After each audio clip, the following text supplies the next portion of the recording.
What's up, guys? Thanks as always for supporting the show. It would mean a lot to me if you would take a second to scroll down and hit that subscribe button so you don't miss any more of our videos.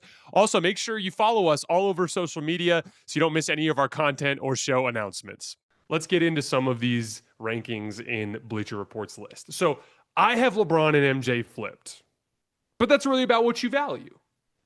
If you're asking who had the most dominant career, it's obviously MJ, right? For a decade, nobody could fuck with him. He was far and away the best player in the NBA. He won 6 championships in 8 years. That's the definition of unassailable dominance, right? My case for LeBron exists more in a vacuum. He was the best player in the NBA for about 9 years, in my opinion, from 2012 to 2020.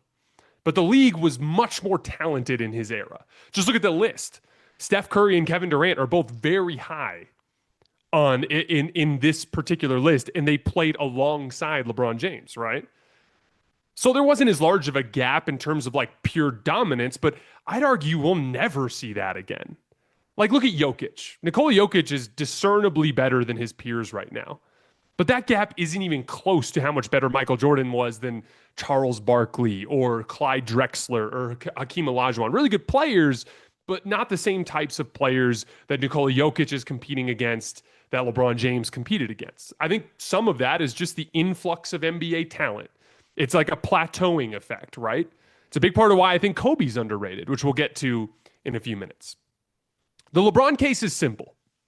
Out of any player in NBA history, if you were starting a franchise from scratch and you had that player for the entirety of his career, which player would give you the best chance to win the most championships over the course of that player's career? And the answer is LeBron James. First of all, he's one of the top 5 offensive engines in the history of the game. I've talked a lot about this concept over the course of the last couple of years, even at lower levels with guys like James Harden or Tyrese Halliburton, right? I even talked about it at a very low level and discount in the form of D'Angelo Russell, a guy who can run action and make the reads that sets up role players with a player sprinting at them or with an opening rather than against a set defender. LeBron is a player that created advantages so consistently that he basically guaranteed you an elite offense, irrespective of surrounding talent. Look at some of the worst rosters that LeBron played with in his prime. The 2018 Cavs, top 5 offense. The 2009 and 2010 Cavs, very defensive loaded rosters, both top 5 offenses. That was with like Kevin Love and Mo Williams as his second best offensive players. For 10 consecutive seasons from 2009 to 2018, the worst LeBron-led offense was the 2012 Heat that ranked 6th. Every single other offense he led in that stretch was top 5.